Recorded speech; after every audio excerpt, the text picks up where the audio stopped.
This is Pooja. Welcome to Vrinda classes. तो आज की वीडियो रिलेटेड है कि अगर आप लोगों ने अभी तक सीटेट की तैयारी स्टार्ट नहीं किया है और आप लोग सीटेट क्रैक करना चाहते हैं तो ये वीडियो आपके लिए मेरे अकॉर्डिंग तो हेल्पफुल होगी। आप लोग पूरा स्ट्रेटजी देखिए, सुनिए और उसको फॉलो करिएगा। आई होप जो है आप लोगों को सीटेट क्रैक करने में हेल्प मिलेगा।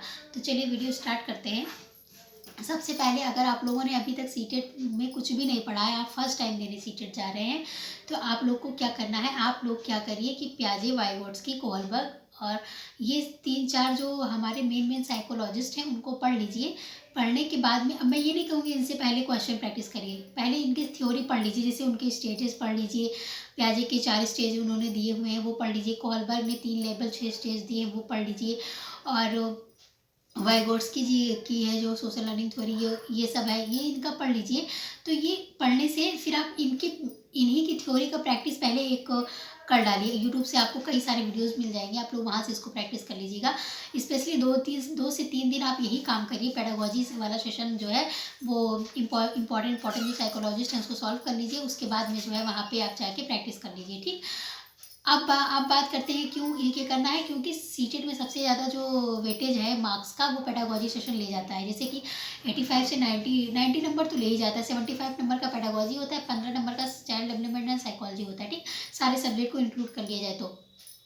और जैसा कि आप लोग जानते हैं कि जो है हर सब्जेक्ट में ये जो हमारे इंपॉर्टेंट साइकोलॉजिस्ट हैं ये इनसे रिलेटेड क्वेश्चन पूछा जाता है।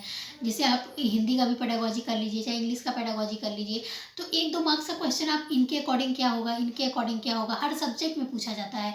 मैं प्रीवियस ईयर का पेपर सॉल्व कराती हूँ, सब सारे सब्जेक्ट में, तो ये कॉमन ही है, इन लोग की थ्योरीज पूछी जाती है। ठीक है, तो सबसे पहले मेरे अकॉर्डिंग आप इनकी थ्योरीज पढ़िए और पेडागोजी पे फोकस कर लीजिए। उसके बाद आप क्या करिए, ईवीएस पढ़ लीजिए। अगर आप पेपर 1 के लिए जा रहे हैं तो पेपर 1 के लिए अगर जा रहे हैं तो ईवीएस पढ़ लीजिए। ईवीएस में भी आप 3 से 4 दिन अगर पढ़ेंगे, कुछ भी नहीं पढ़ा है आप लोगों ने और उसको पढ़ लेंगे 4-5 दिन के अंदर, नोट्स मत बनाइए। अभी जो है अगर आप लोगों ने एकदम नहीं पढ़ा है तो नोट्स बिल्कुल मत बनाइए। कोई जिसका चैनल फॉलो कर रहे हैं वही वीडियो आप डाउनलोड कर लीजिए, 4 से 5 बार वही कंसेप्ट खाली आप पढ़ लीजिए और पेपर सॉल्व करिए, आपका हो जाएगा, डेफिनेटली हो जाएगा। अगर आप एक अच्छा अंडरस्टैंडिंग लेवल रखते हैं, डरने की ज़रूरत नहीं है। ठीक है, उसके बाद मैथ के लिए क्या करना है, मैथ के लिए 15 नंबर का तो पेडागोजी कवर कर लेता है। 15 नंबर का सीटेट पेपर 1 में बहुत ही बेसिक क्वेश्चन पूछा जाता है। आप लोग चाहें तो पेपर उठा के देख लीजिए, अगर ना देखा हो तो। फिर भी अगर आप लोगों का मैथ बहुत वीक है तो प्रीवियस ईयर में से कुछ ऐसे क्वेश्चन है जो बार बार सीटेट रिपीट करता है, वो आप देख लीजिए। और आप ऑनलाइन जो पिछली बार पेपर हुआ था उसमें से 2-3 का तो मैंने सॉल्व कराया, आप वही चाहे देख लीजिए, प्रैक्टिस कर लीजिए। तो उतने से ही आपका जो है वो मैथ में 30 आउट ऑफ तो 20 मार्क्स पेडागोजी और कंटेंट मिला के आप ले आएंगे, ये मुझे श्योर है, इतना तो आप पक्का कर ले जाएंगे।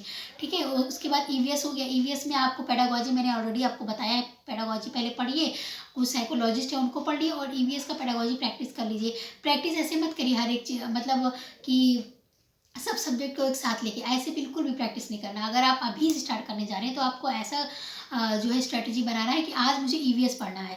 तो ईवीएस का आपको क्या करना है, जो एनसीईआरटी में मेंशन है 3 से 5 पॉइंट, उसको आप पढ़ डालिए और पढ़ के नोट्स मत बनाइए, उसको डाउनलोड कर लीजिए और वही 3-4 बार उसको रिपीट करके डबल स्पीड पे देख लीजिए। जिसे 2x स्पीड रहता है ना उसका, तो वो आप करके देख सकते हैं। उसके बाद आप क्या करिए, प्रीवियस ईयर सॉल्व कर डालिए, सिर्फ ईवीएस का प्रीवियस ईयर सारा उठाइए और ईवीएस का प्रीवियस ईयर करिए। जैसे मैंने अभी अपने चैनल पे 1 से लेके 6-7 जनवरी तक जितना भी पेपर हुआ है ईवीएस का मैंने टोटल डाल दिया हुआ है, तो आप लोग चाहें तो उससे प्रैक्टिस कर लीजिए। इससे क्या है, जो आप लोगों ने पढ़ा है वो आपके माइंड में यहाँ सेट हो जाएगा क्वेश्चन के मीडियम से। ठीक है, क्वेश्चन के मीडियम से सेट हो जाता है, आप लोग जो पढ़े रहते हैं वो अप्लाई हो जाता है।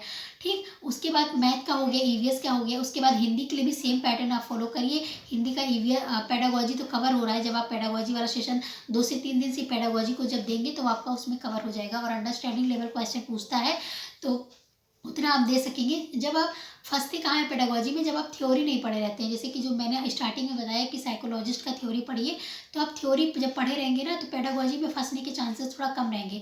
बाकी जो अंडरस्टैंडिंग लेवल का क्वेश्चन है वो तो वैसे भी आपको अपने अंडरस्टैंडिंग के बेस पे ही मार्क करना रहता है। ठीक है, तो कुछ चीज़ें इंग्लिश और हिंदी के पेडागोजी में डिफरेंस है। जैसे कि आप लोग देखते होंगे ना कि मॉर्फीम क्या है, फोनीम क्या है, ये सारी चीज़ें रहता है। तो ये सब आप अलग से अभी बाद में देखिएगा अगर आपके पास टाइम बचेगा तो, क्योंकि आप लोग अभी से पढ़ना शुरू कर रहे हैं तो ज़्यादा प्रेशर लेके मत पढ़िए, क्रैक करने के बारे में सोचिए कि सीटेट क्रैक हो जाए। क्योंकि मैंने बहुत सारे वीडियो में ये बात किया हुआ है कि जैसे कि नंबर इसमें इंपॉर्टेंट नहीं है, आप क्रैक कर लीजिए वो इम्पॉर्टेंट है, ठीक है।